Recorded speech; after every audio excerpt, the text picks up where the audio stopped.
بسم الله الرحمن الرحيم. الحمد لله رب العالمين، والعاقبة للمتقين، ولا عدوان إلا على الظالمين، والصلاة والسلام على رسول الله المبعوث رحمة للعالمين، وعلى آله وصحابته الطيبين الغر الميامين.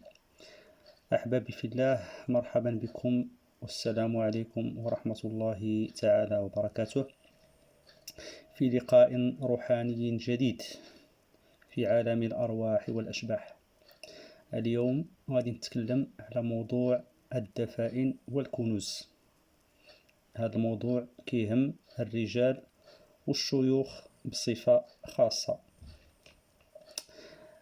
كيحير بزاف من الناس. موضوع كنسمعوا عليه لكن قليل اللي كيعرف الحقيقة الكاملة والأسرار المخفية. كتسمعوا على الكنوز المدفونة في الجبل أو الكهف أو في الأماكن المهجورة، لكن ماشي كل واحد يقدر يفهم كل شيء حول هذا الموضوع. اليوم غادي نشرح لكم الحقيقة العميقة وراء عالم الكنوز والموانع اللي كيواجهوها الناس اللي كيحاولوا يقلبوا عليها. كتلقاو العديد من الناس كيحاولوا يكتشفوا الكنوز ولا كيديروا الحفر في كل مكان. سمعوا عليه أنه فيه كنز، لكن اللي ما كيعرفوش بأن هذا الطريق ماشي سهل وفيه نصابة أكثر من اللازم. ماشي غير حفرة وحجر، ولكن هو عالم كبير يحكمه المجهول، الطاقة والطاقات الروحية والأسرار الغامضة اللي ما يعرفها إلا اللي قلبه قوي وروحه طاهرة. هذا الميدان ما كيعطيش القليل النية أو اللي فيه الغدر وفيه الضغل أو ناوي ينصب على الناس. غادي نقسموا اليوم الموضوع لثلاثة الأبواب الرئيسية: الموانع العادية، الموانع الروحانية، والموانع الرصدية. المرحلة الأولى في كل رحلة بحث عن الكنز كتكون متعلقة بالموانع العادية، يعني اللي كتقدر تشوفها العين ولكن ما كتعرفش الحقيقة ديالها. كتلقى واحد قدامك صخرة كبيرة تقول غير نحيها، أو كتلقى بئر مهجور وتقول نحفر فيه، ولكن ما تعرفش بأن اللي دفنوا الكنز ديالهم في هذه الأماكن عملوا تخطيط دقيق ومعقد باش أي واحد غريب أو دخيل يتلف ويتراجع. هذا الخداع ماشي سهلة.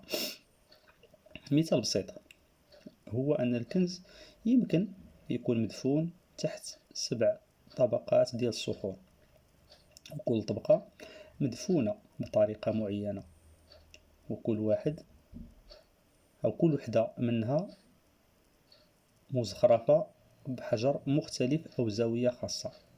هذا الأسلوب معمول باش أي واحد ما يعرفش التقنية يتلف وما يقدرش يوصل للكنز.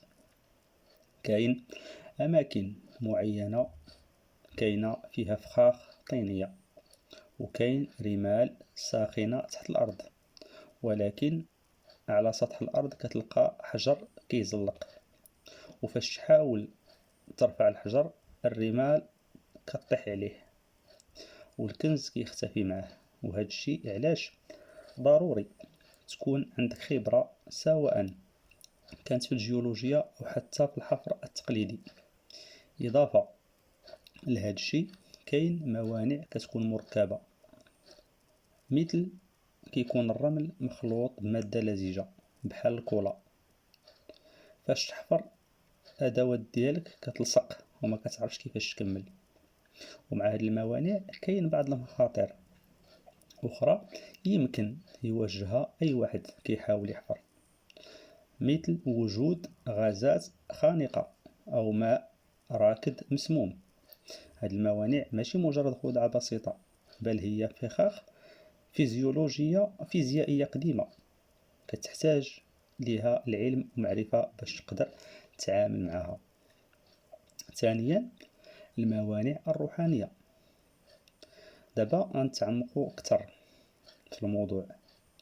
الموانع الروحانية هي أكثر تعقيدا. باش كدير نية سيئة أو كتدخل مكان طامع أو بدون طهارة أو نيتك خبيثة، كتدخل في صراع مع الطاقة الموجودة في المكان. فاش كتقرب من البلاصة سمعتي عليها أن مدفون فيها كنز، كتحس بشي حاجة غريبة، مثلا بالثقل في الصدر ديالك أو الكتف ديالك، أو يدخل عليك النعاس مفاجئ، أو حريق الرأس بدون سبب.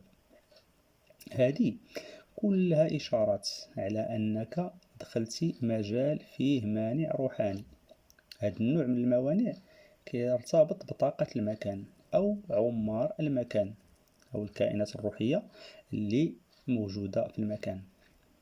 من الممكن أن المكان اللي فيه الكنز كان مليء بالأدعية أو الطلاسم، أو حتى نذور قديمة هي الذبايح، أو خوف كبير من الأشخاص اللي دفنوه.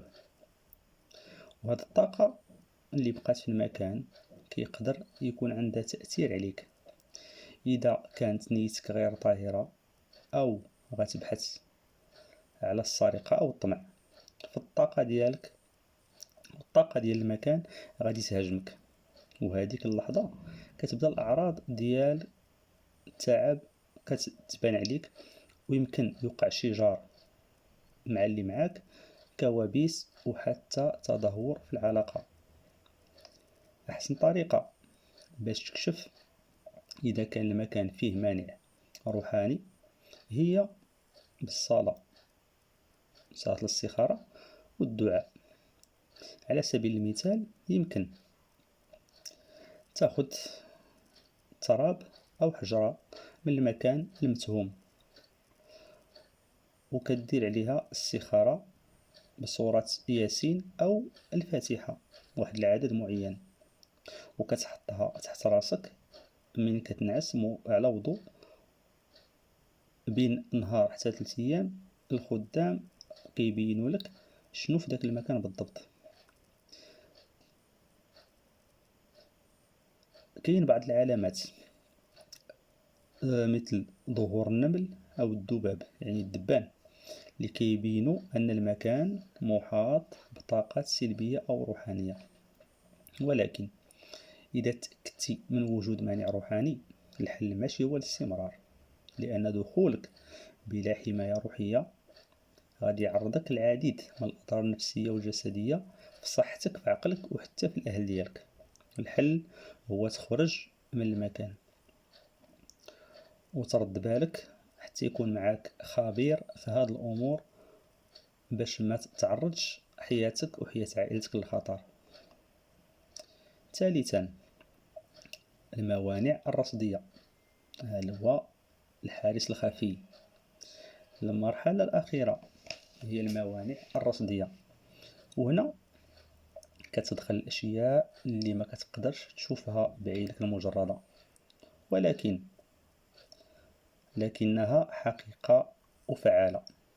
الجن الرصاد أو الحارس اللي كيحمي الكنز. هاد الموانع فعلا موجودة وماشي مجرد خرافات وأساطير.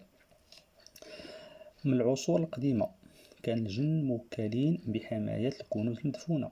هاد الحراس الروحيين ما كيخافوش من أدوات الكشف وما كيخافوش من الحفر، بل كيخافوا من صاحب العلم.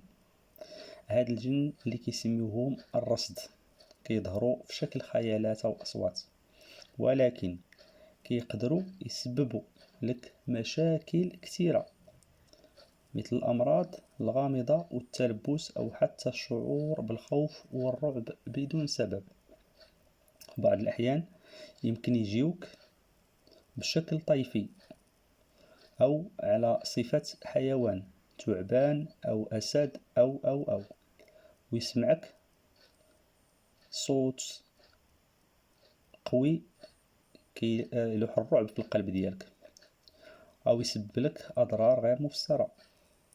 ولكن هذا الرصد ماشي مجرد تهديد، بل يقدر يأثر عليك بشكل عميق ويخلي حياتك كلها كوارث. والخطر الأكبر هو الرصد الطيار اللي كيقدر يخرج معاك في أي وقت. هاد الجن أو الطاقة الحارسة يمكن تتبعك حتى لدارك وتسبب لك مشاكل في حياتك الشخصية والعائلية. إذا حسيتي أن الرصد الطيار أو الجن الراصد لذاك المكان، الحل هو الابتعاد عن المكان وطلب الحماية، لأن الأمور ديال الأرصاد كتكون فيها متابعات قضائية من محاكم الجن، وهذا الشيء قليل اللي عارفه. هاد الأمور ما كتجيش بالجهالة أو اللي قرا واحد جوج صور يقول لك غادي نجبد. هاد الأمور راها معقدة وعندها طقوس وعندها شيوخ وعندها محاكم وعندها أمور خارقة للعادة. واللي ما كيثيقش بهذا الكلام يمكن ليه يبحث في الحضارة الفرعونية والكنوز ديال الفراعنة، غيلقى واحد الأمور غريبة، منها المصائد، منها تحرك الرمال، منها خروج الثعابين، منها دخول المياه المكان الدفين، منها اللعنة الفرعونية. كيفاش غتواجه هاد الموانع؟ أكيد غادي تسائل، واش الحل هو السحر المضاد أو واش نحتاج لطلاسم؟ الجواب هو لا، هاد الشيء ماشي هو الحل. الحل الحقيقي يكمن في الطهارة والنية الصافية والتقوى. ديما ذكر الله وديما دير الاستخارة وما تملش. أي مكان كدير فيه الاستخارة بصورة معينة وكتجاهد حتى كتشوف كل شيء في الرؤية. واش كل واحد يقدر يدخل هذا الطريق؟ الجواب هو لا. ماشي كل واحد عنده فاس وبالا أو جهاز كشف يقدر يتعامل مع هذه الموانع. خاصك تكون صاحب نية صافية، قلبك طاهر، وعندك مرشد يعلمك الطرق الصحيحة. ولما تمشي في هذا الطريق تذكر دائما الرزق ماشي ضروري يكون ليك في الأرض، الله هو اللي كيعرف الخير. طلب من الله وقول يا ربي إن كان رزقي في الأرض خرجوا، وإن كان بعيد قربوا، وإن كان صعب سهلوا. وخلي قلبك مطمئن وكون متوكل على الله، حيث الرزق الحقيقي هو النور اللي في القلب، والسلامة اللي في العقل، والطهارة اللي في الجسد. كما كنعرفوا هذا الميدان كثروا فيه النصابة بحال جميع الميادين، لأن النصابة والمتطفلين كيدخلوا أي ميدان كيستغلوا فيه سذاجة الناس والنية والثقة ديال الناس، ما خلاو حتى مجال ما دخلوا له. أي مجال كيدخلوا له والهدف الوحيد ديالهم هو ينصبوا على الناس ويأكلوا لهم رزقهم ظلما وعدوانا. هما حتى المرضى ما قالوهمش. كون واحد الكذبة باش جاي، كون واحد التخربيقة باش جاي، كون واحد كيصنع من عنده أفكار وهمية.